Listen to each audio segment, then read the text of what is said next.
जय हिंद प्यारे बच्चों। न्यूट्रिशन की सीरीज को कंटिन्यूटी में रखते हुए आज हम पढ़ेंगे डाइजेशन इन अमीबा।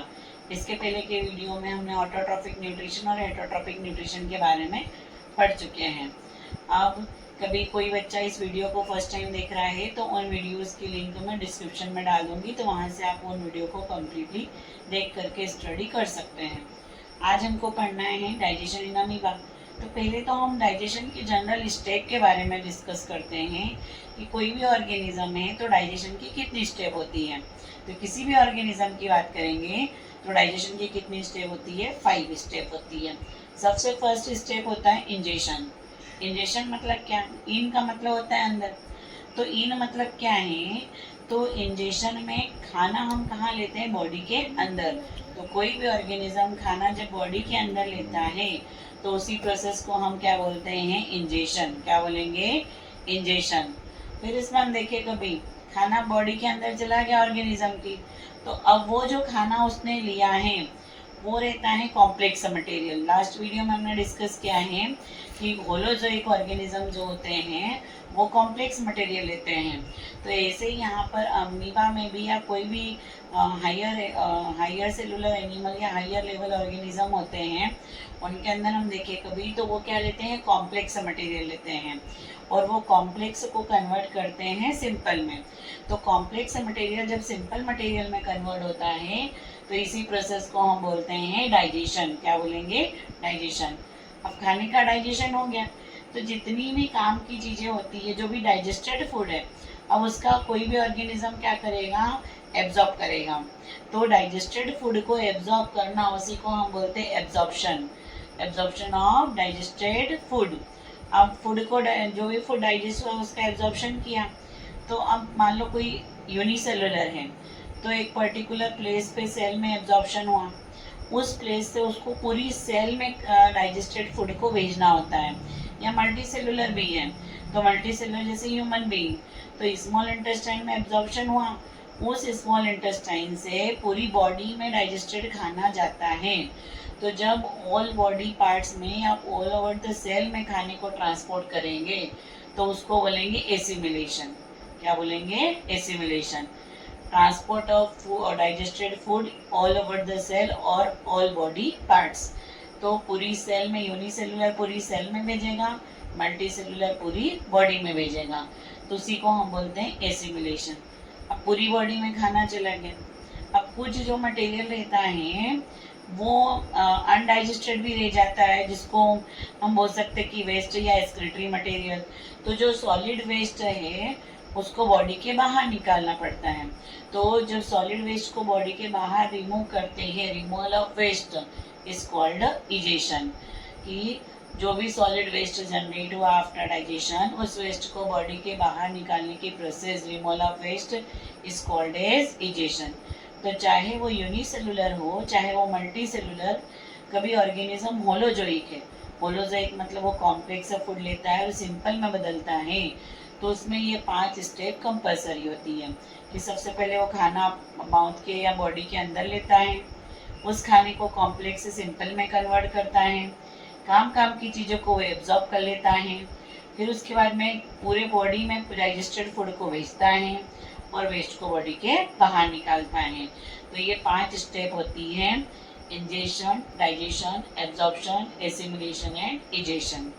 अब आज हम पहले पढ़ते हैं अमीबा में डाइजेशन, फिर इसके बाद में जो नेक्स्ट वीडियो हम बनाएंगे वो हम पढ़ेंगे ह्यूमन बीइंग में डाइजेशन। तो अमीबा में डाइजेशन की बात करें तो अमीबा एक यूनिसेलुलर एनिमल है। क्या है, यूनिसेलुलर एनिमल। एनिमल्स भी 2 तरीके के हैं, यूनिसेलुलर और मल्टी सेलुलर। तो यूनिसेलुलर एनिमल्स जो होते हैं उसको हम आगे जब आप हायर क्लासेस में जाएंगे तो क्लासिफिकेशन में पढ़ेंगे कि जो फाइलम प्रोटोजोआ होता है, फाइलम प्रोटोजोआ में हम किसको रखते हैं, यूनिसेलुलर एनिमल्स को। तो अमीबा भी एक यूनिसेलुलर एनिमल है, सबसे सिंपलेस्ट एनिमल है, क्योंकि इसकी बॉडी का कोई शेप और साइज फिक्स नहीं है। इसकी बॉडी का शेप और साइज सूडोपोडिया बनने की वजह से बदलता रहता है।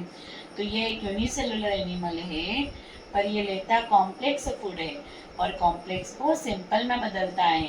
दैट मीन्स कि ये भी क्या होता है, होलोजोइक। क्या होता है, होलोजोइक की जो हम अमीबा पढ़ रहे हैं वो भी क्या है, होलोजोइक है। इसमें हम देखें कभी तो अमीबा की स्ट्रक्चर की पहले बात करते हैं। तो ये जो हमने अमीबा बनाया है, अमीबा में मेम्ब्रेन फोल्ड होकर के लोकोमोशन के लिए सेल ऑर्गेनेल बनाती है, जिसको हम बोलते हैं सूडोपोडिया। क्या बोलते हैं, सूडोपोडिया।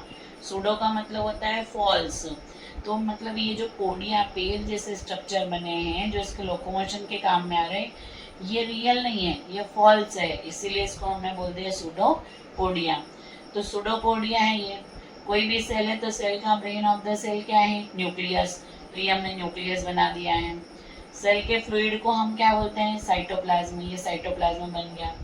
अब इसके बाद में हम देखें कभी तो जैसे ही फूड पार्टिकल, ये जो मैंने रेड इंक से बनाया ये क्या है बेटा, फूड पार्टिकल।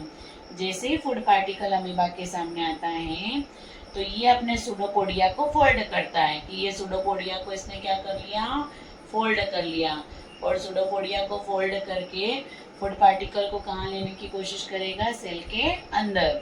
दैट मीन्स ये क्या हुआ, ingestion, intake of food particle into cell. कि सेल के अंदर जब फूड पार्टिकल आ रहा है तो उसको अपन क्या बोलेंगे, इंजेक्शन बोलेंगे। अब फूड पार्टिकल सेल ने एब्जॉर्ब कर लिया।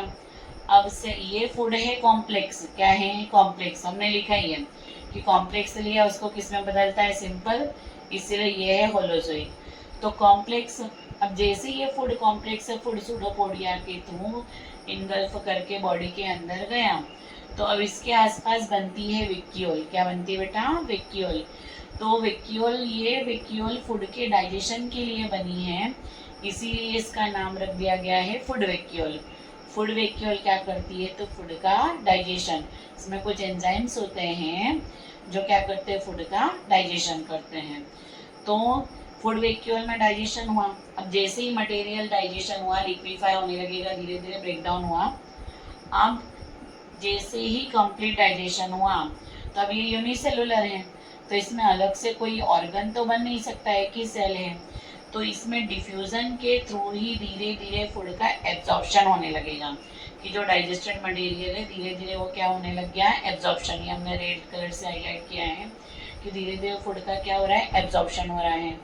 अब साइटोप्लाज्म में, उस प्लेस में फूड का एब्जॉर्प्शन हुआ, धीरे धीरे ये डिफ्यूज होने लगेगा ऑल ओवर द सेल। ये क्या होने लग गया, डिफ्यूज होने लग गया। तो आफ्टर एब्जॉर्प्शन जब फूड डिफ्यूज होना स्टार्ट होता है तो इसी को हम बोलते हैं एसिमिलेशन। क्या बोलेंगे, assimilation, transport of food all over the body. तो यहाँ डिफ्यूजन के थ्रू पूरी सेल में फूड क्या हो रहा है, ट्रांसपोर्ट हो रहा है, इसीलिए इसको हम क्या बोलते हैं, एसिमिलेशन। ये यूनिसेलुलर है तो अलग अलग ऑर्गन में नहीं भेजना, पर सेल में, पूरी सेल में तो भेजना होता है। तो पूरी सेल में डिफ्यूजन प्रोसेस के थ्रू खाने को ट्रांसपोर्ट करेंगे तो इसको बोलेंगे एसिमिलेशन। अब डिफ्यूजन क्या है, तो movement of molecule from high concentration to low. यहाँ खाना ज़्यादा है, इधर खाने के पार्टिकल्स कम है, तो हाई कॉन्सेंट्रेशन से धीरे धीरे कहाँ जाएंगे, लो कॉन्सेंट्रेशन की तरफ। तो इसी प्रोसेस को हम बोलते हैं डिफ्यूजन। क्या बोलेंगे, डिफ्यूजन। और डिफ्यूजन के थ्रू डाइजेस्टेड फूड पूरी बॉडी में चला गया, दैट मीन्स क्या हो गया, एसिमिलेशन। तो अब जो वेस्ट है, कुछ अनडाइजेस्टेड भी रहेगा, उसको क्या कर देंगे, सेल के बाहर। तो जो अनडाइजेस्टेड मटेरियल सेल के बाहर हुआ, तो सेल के बाहर जब वेस्ट मटेरियल को निकालते हैं तो इसी प्रोसेस को हम बोल देते हैं इजेशन। कि पहले अमीबा ने सूडोपोडिया को फोल्ड करके खाना बॉडी के अंदर लिया, तो इंजेशन। फिर उसके आसपास क्या बनी, फूड वैक्यूल, जिसने क्या किया, डाइजेशन। आफ्टर दैट जो भी डाइजेस्टेड मटेरियल है उसको धीरे धीरे सेल क्या करेगी, एब्जॉर्ब करेगी। एब्जॉर्ब करके साइटोप्लाज्म पूरी बॉडी, पूरी सेल में ट्रांसपोर्ट कर रहा है by the process of diffusion. तो ये हो गया एसिमिलेशन। और वेस्ट जो बन रहा है उस वेस्ट को सेल के बाहर निकालते हैं, तो उस प्रोसेस को हम क्या बोल देते हैं, इजेशन। तो गाइज ये किसके बारे में बात हो गई है, ये हमने कर ली डाइजेशन ये अमीबा में। अब इसमें आपकी कोई भी क्वेरीज हो, कोई भी डाउट आए तो आप कमेंट सेक्शन में कमेंट कर सकते हैं। Thank you.